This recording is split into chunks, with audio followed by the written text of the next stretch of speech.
کہ اللہ تعالیٰ ہی مالک ہے، بس اس نے نفع نقصان کا سبب بنایا ہے۔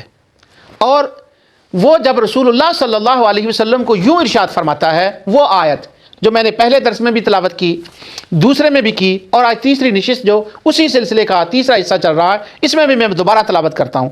اللہ تعالیٰ فرماتا ہے قل انی لا املک ضرا ولا رشدا، اے میرے حبیب صلی اللہ علیہ وسلم تم ان سے ارشاد فرما دو کہ میں تمہارے حق میں نقصان اور نفع کا مالک نہیں ہوں۔ اس پر گو میں نے تفسیر سے پہلے بات کہہ دی ہے، یہاں پر میں آپ کو ایک ملکیت والی بات پر ایک بات سناؤں۔ ہمارے پاکستان کے ایک فاضل دوست ہیں، بہت ہی معروف ہستی، اللہ تعالیٰ کی ذات نے ان کو بڑی عزت و شہرت سے نوازا، اور جب میں پاکستان میں تھا آج سے 30 سال پہلے، اور اس کے بعد کے مجھے حالات معلوم نہیں، اس وقت پورے ملک پاکستان سے ان سے زیادہ سریلا عالم کوئی نہیں تھا۔ ان کی آواز بلبل کی آواز تھی، خوبصورت آواز تھی، اور اب تو خیر ان کی آواز تو اسی طرح ہے، لیکن ظاہر ہے کہ جوانی والا وہ مزہ باقی نہیں شاید رہا۔ اب تو مجھے ان کی تقریر سنے بھی عرصہ گزر گیا۔ وہ ہمارے دوست ہیں، ہمارے فاضل ہیں، حضرت علامہ سید شبیر حسین شاہ صاحب حافظ آبادی، شاید ناظرین میں کبھی یہ جملے وہ بھی سن لیں۔ انہوں نے اس آیت پر ایک گفتگو فرمائی۔ یہ ان کا میدان اس وقت نہیں تھا، تحقیق کا میدان۔ اب میں نے یہ سنا ہے کہ انہوں نے قرآن شریف کی تفسیر لکھنی شروع کی، اور ان کی پہلی جلد آ بھی گئی ہے، میں نے وہ نہیں دیکھی، لیکن یہ کمال بات جو نکتہ مجھے ان کی زبانی ملا ہے اس کا میں عرض کر دوں۔ وہ فرمانے لگے کہ یہ ملکیت والی بات کیا ہے، لا املک لنفسی نفعا ولا ضرا الا ما شاء اللہ، کہ تو مالک نہیں ہے۔ انہوں نے جب وہ مقرر تھے، اب تو وہ محققین کے سامنے آ گئے ہیں، اللہ تعالیٰ ان کے علم و عمل میں برکت فرمائے، تو وہ کہنے لگے، انہوں نے اس پر مثال دی، وہ کہنے لگے اس کا معنی یہ ہے کہ اللہ تعالیٰ کی ذات نے حضرت سیدنا آدم علیہ السلام کو حکم فرمایا، وَيَا آدَمُ اسْكُنْ أَنْتَ وَزَوْجُكَ الْجَنَّةَ فَكُلَا مِنْهَا رَغَدًا حَيْثُ شِئْتُمَا، اے آدم تو اور تیری بیوی تم جنت میں رہو، اور جو تمہارا دل چاہے وہاں سے کھا لو، کوئی پابندی نہیں۔ وَلَا تَقْرَبَا هَٰذِهِ الشَّجَرَةَ، مگر یہ جو یہ درخت ہے نا، اس کا پھل نہیں کھانا۔ اب سارے جنت کی نعمتیں عطا فرمائیں، پر ایک چیز جو ایک درخت تھا اس سے روک دیا۔ اب وہ اس درخت سے کیوں روکا؟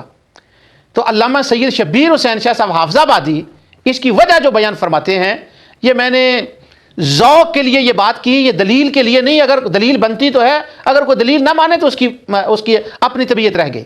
وہ فرمانے لگے کہ مثال اس کی یوں ہے، وہ کہنے لگے میں پاکستان میں ہوں تو میں لاہور جاؤں، یہ دنیا بھر کے لوگ پروگرام دیکھتے ہیں، لیکن میں چونکہ خود بھی پاکستانی ہوں، شاہ صاحب بھی پاکستان کے ہیں، گو یہ نور ٹی وی کے حوالے سے برمنگھم انگلینڈ سے یہ پروگرام نشر ہو رہا ہے، تو میں دوسرے ورلڈ کے حصے ان سے معذرت چاہتا ہوں، کیونکہ یہ وہاں کی بات ہے، کیونکہ پروگراموں میں کسی ایک خاص خطے کی حیثیت سے اس طرح سے بات کرنی مناسب نہیں، ناظرین میں پوری دنیا ہوتی ہے۔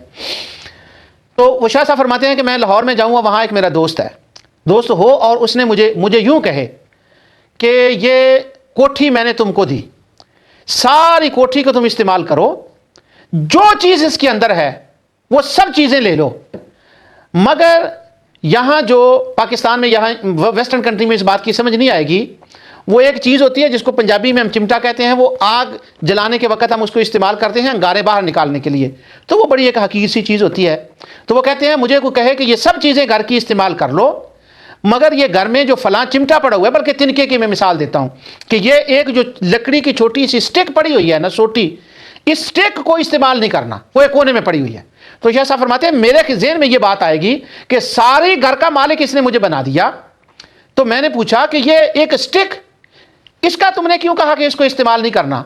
تو وہ ان کے کہتے ہیں میرے دوست نے کہا اس نے کہ یہ اس لیے تاکہ ثابت میں یہ کروں کہ استعمال کے لیے میں نے گھر کا تمہیں مالک بنایا ہے، لیکن یہ تو حقیقی مالک نہیں ہے، میں نے یہ جو منع کیا ہے تاکہ پتہ چلے اصلی مالک اس کا میں ہوں، میں جس چیز سے چاہوں تجھے منع کر دوں، تو یہ میں نے اپنی ملکیت ظاہر کرنے کے لیے تم نے کہا ہے تاکہ پتہ چلے اصل مالک میں ہوں۔ تو اللہ تعالیٰ نے فرمایا وَيَا آدَمُ اسْكُنْ أَنْتَ وَزَوْجُكَ الْجَنَّةَ فَكُلَا مِنْهَا رَغَدًا حَيْثُ شِئْتُمَا، اے آدم ہر چیز کھا لے، درخت کے قریب نہیں جانا۔ یا اللہ ایک درخت کے قریب کیوں نہیں جانا؟ وَلَا تَقْرَبَا هَٰذِهِ الشَّجَرَةَ کیوں فرمایا یہ اس لیے فرمایا تاکہ پتہ چلے کہ احکم الحاکمین میں ہوں، حاکم اس کا اصل میں ہوں، اس لیے لیے. تو اللہ تعالیٰ نے جب لا املک لنفسی نفعا ولا ضرا الا ما شاء اللہ کائنات کا مالک و مختار مصطفیٰ کو بنایا تو پھر یہ آپ کی زبان سے کیوں کہلوایا؟ فرمایا یہ اس لیے کہلوا رہا ہوں تاکہ پتہ چل جائے حقیقی اصلی مالک میں ہوں. نفع نقصان کا جو ذریعہ سبب تمہیں بنایا ہے یہ میں نے بنایا ہے، اصل مالک میں ہوں. ہاں مجازن مالک میں نے کائنات کا تمہیں بنا دیا ہے. جیسے کوٹھی کے